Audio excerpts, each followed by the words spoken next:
Going live. It's about time? Yeah, I guess. I mean,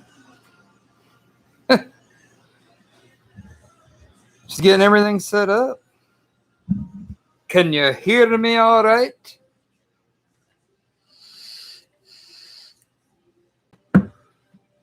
I think I got the mic on.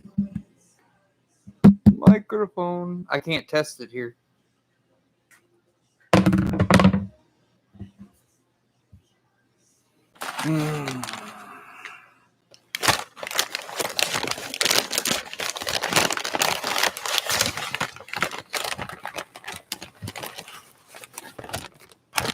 Let's see. Pork.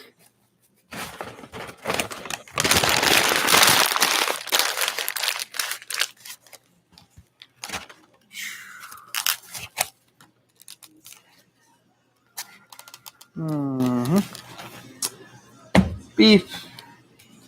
I'm not going to be putting any veal in this because, yeah, it's veal. I don't care. Veal does not hurt my feelings.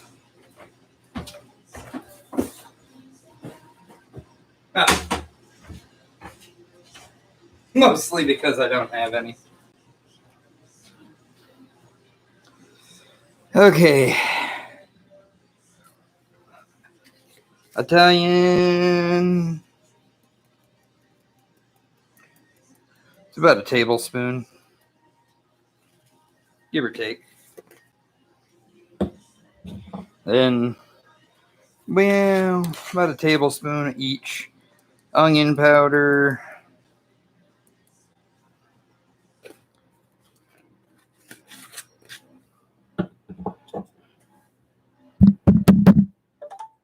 Garlic powder. Sorry, my phone's going off. That's a little less than a tablespoon, but, you know, it'd be fine. I think. Hello. Or is it this one? No. It's that one. Okay. We're on the right microphone. What the hell?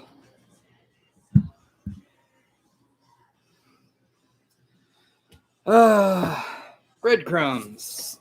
Went about a half a cup. Just Italian seasoned breadcrumbs. Nothing special. Salt. About a tablespoon. Ish. Pepper. This one takes a little longer.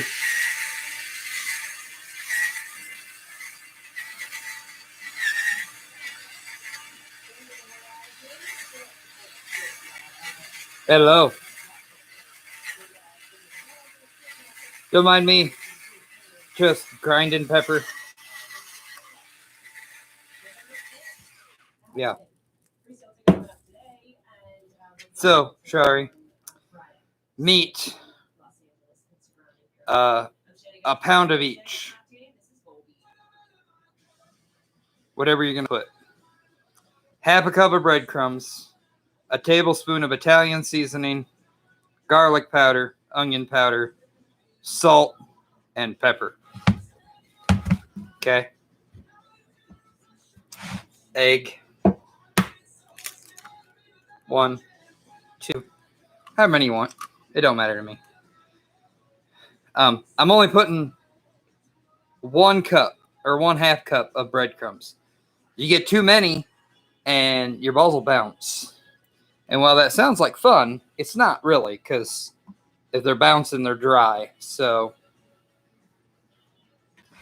and then the trick to keep your balls moist. This is a slice of what was crusty bread and like 2 tablespoons of milk. And you take this and you just soak the bread and it'll make a paste. Yeah. You can rip it up if you want. It'll make it quicker. But like a heel or something, just leave it out for a few hours. Let it get dry and crusty. And then put it in some milk. You don't want to drown it because you don't want a bunch of milk just rolling around the bowl. But you're going to get this nice little slurry of runny nastiness. And that slurry of runny nastiness. Wow. Hold on, let me turn these down some. I didn't realize how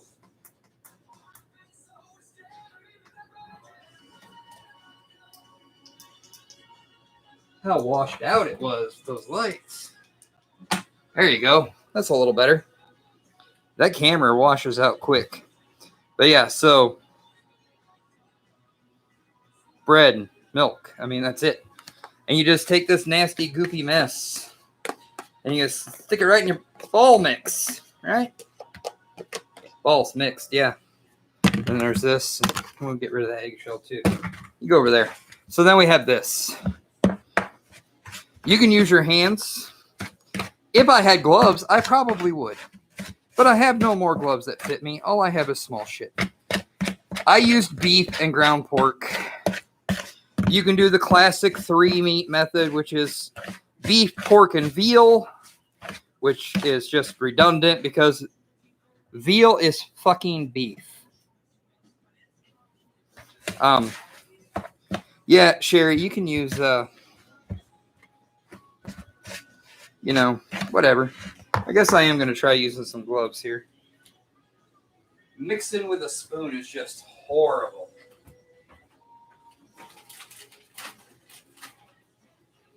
These are kind of tiny, but we might be able to make them work. Yeah. You might be able to do like turkey.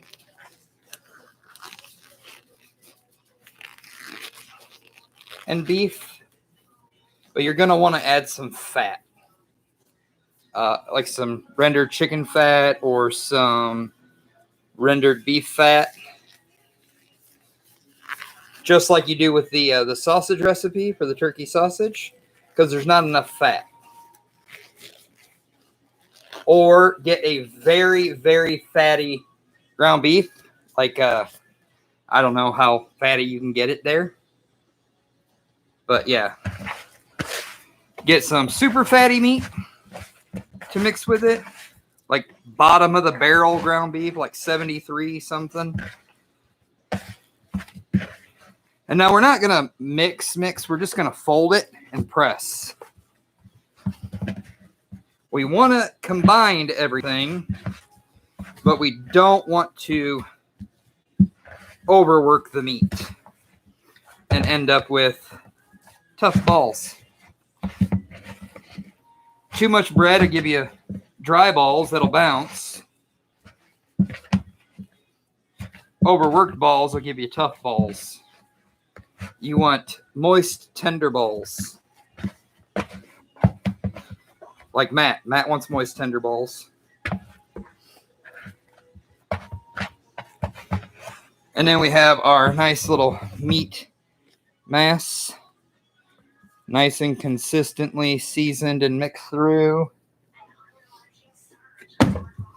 Now, if you're doing larger balls, this is where you want to put this in the fridge. I'm doing small balls. So, I have my sheet pan here. I have my scooper. And we're just going to scoop, get the excess off, drop the ball.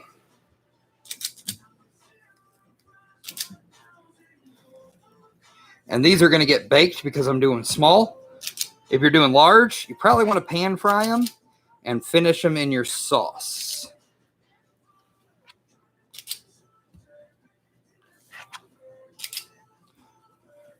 And don't worry. Yes, I know these are ugly. I am going to form them a little once I get them portioned. I mean, you could sit here and play with your scooper and get them all nice and perfect and, scoop out this sort of ball, which we'll set over to the side. But I got gloves on, so I'll just play with my balls.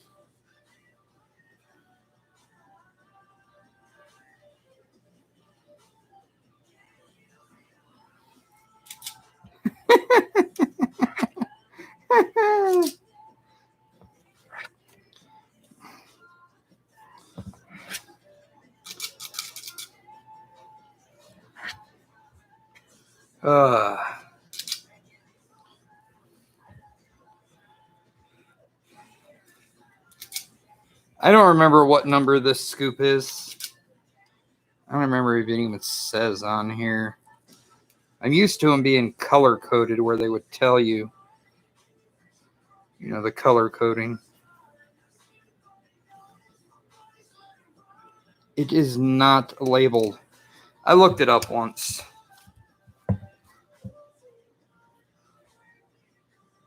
Hello, Allison. We are making balls. Would you like to see my balls?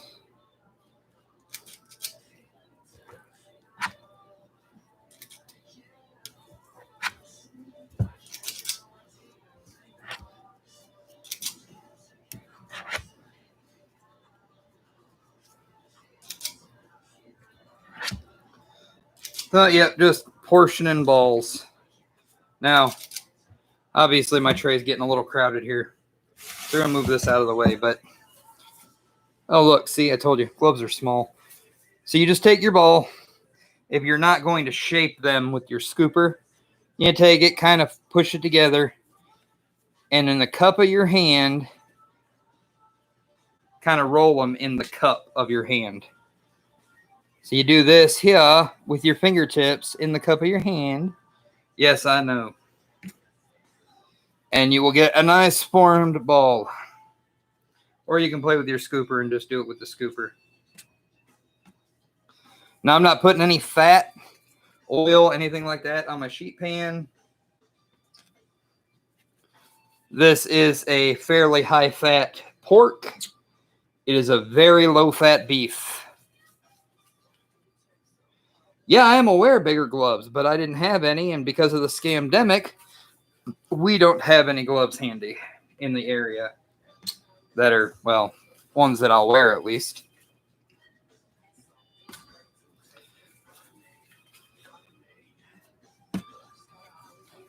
And these are tiny balls. I think you can make them as big as you want. If you're going to make them larger, like anything bigger than like golf ball size, you're going to want to refrigerate them and then probably fry them to get them to set and either finish them in the sauce or finish them in your oven. As these are tiny, I'll be cooking these right in the oven at 350. They'll finish just fine. They won't dry out. And then I'm going to drop them in the sauce. But this is about the size you would get from a store if you bought a classic meatball. So you go to Walmart and you buy the classic meatball. That's about the size you're going to have, if that give you a reference point. Because I know it looks really great on camera. This one's a little small.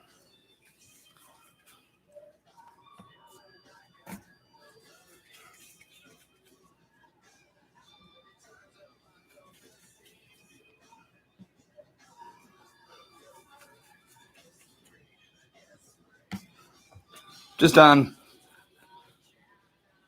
YouTube playing with my balls. I mean, it's great. Fondle them. Yeah, rub them a little. Am I doing that right?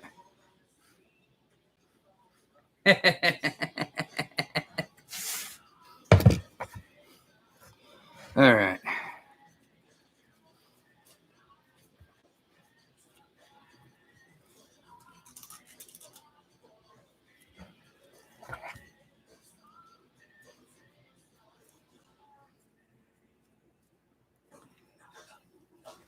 Can't copy the link. Oh, to post it on like Patreon?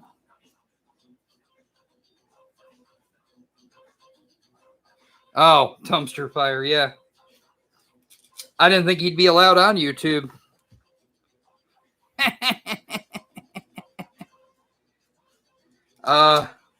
Yeah, I can't really send it right now. I'm kind of covered in meat.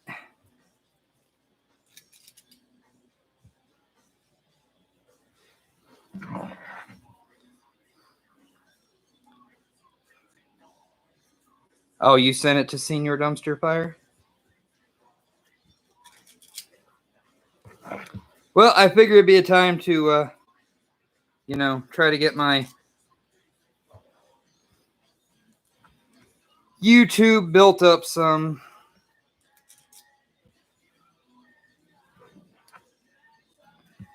Ooh, you know what? When I get done with the balls here, I will I'll show you all the ice cream maker.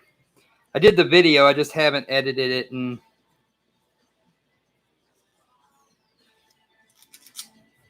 I have not edited the video to put online yet. Figure I'd do it tomorrow.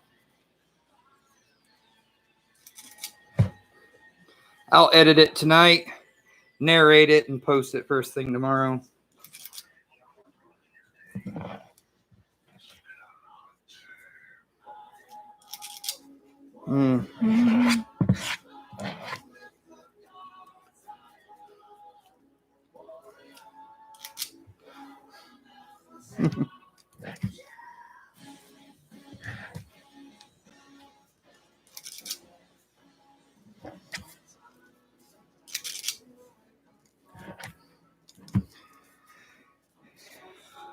Well, thank you. You didn't have to.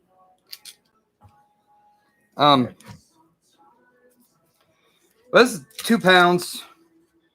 This is definitely more than Bree and I will eat.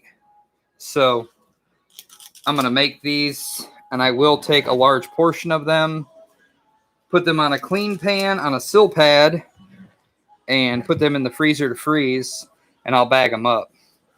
Now, this can be done with any balls. Once they're cooked, you can do that with this mix. You cannot put this mix in the freezer raw.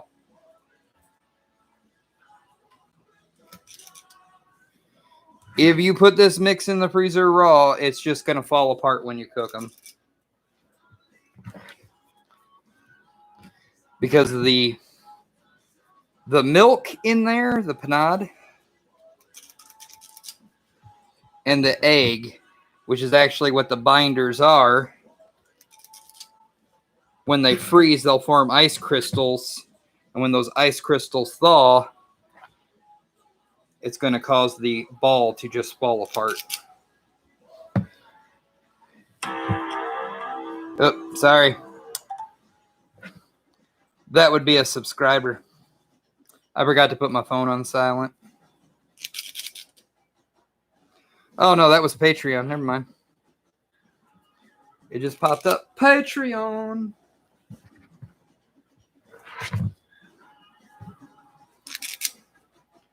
I'm almost done with my balls.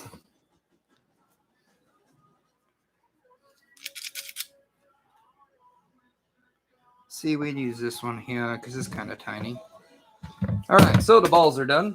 Well, portion. We're going to form the rest of these up.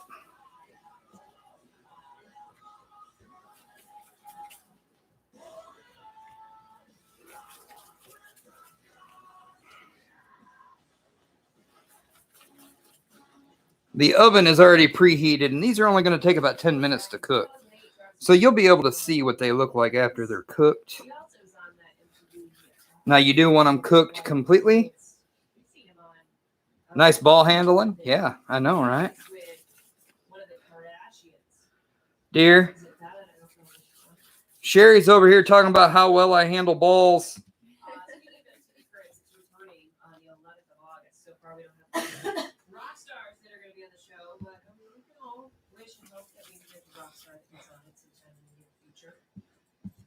I told Anya Sherry, and she laughed. So,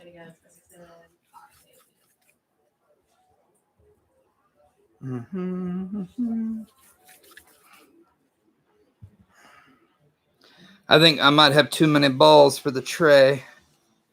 I have to move them closer together. You want to make sure you have some distance between them so that you don't end up with a mass of balls.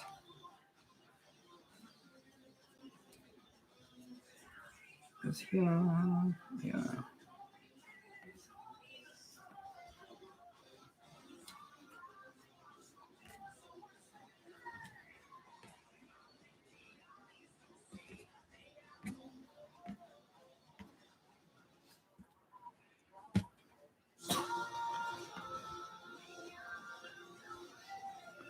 Moving my balls around.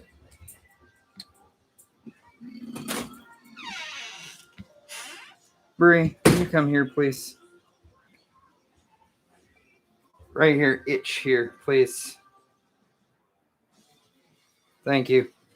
Freaking hair just rubbing on my neck. Horrible. Don't worry, you're not on camera. The webcam is focusing on my balls. Yes, no bag in the raw balls. It will end poorly for everybody.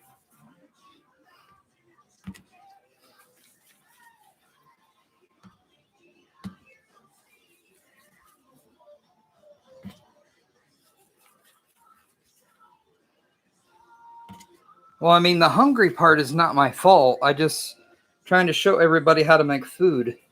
Good food. You know, because everybody can make ramen. Maybe not as bougie as I do, but everybody can make ramen.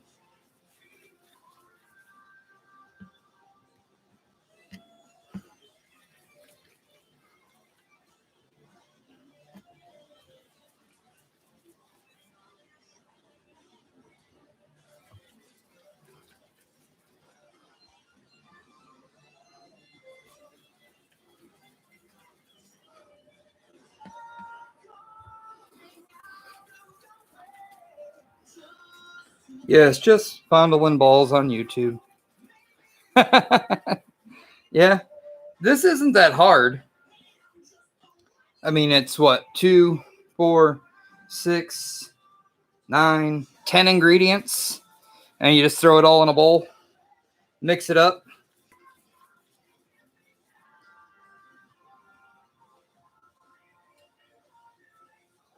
All right, we can get rid of these gloves now.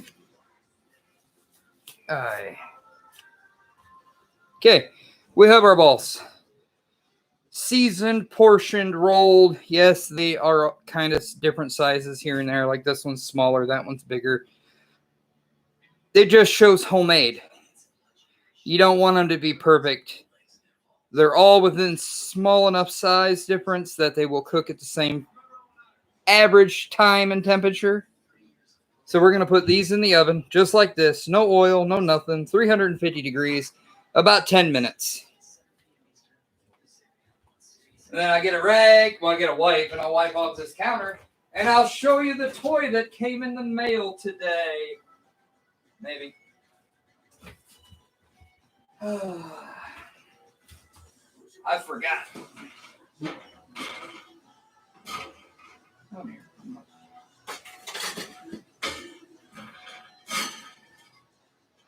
Aye.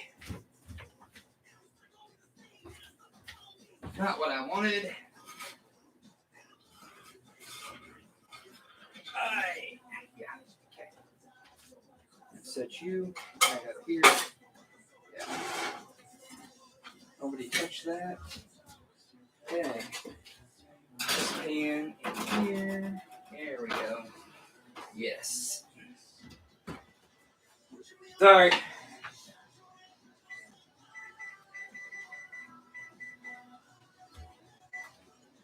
When you forget stuff is in the oven already.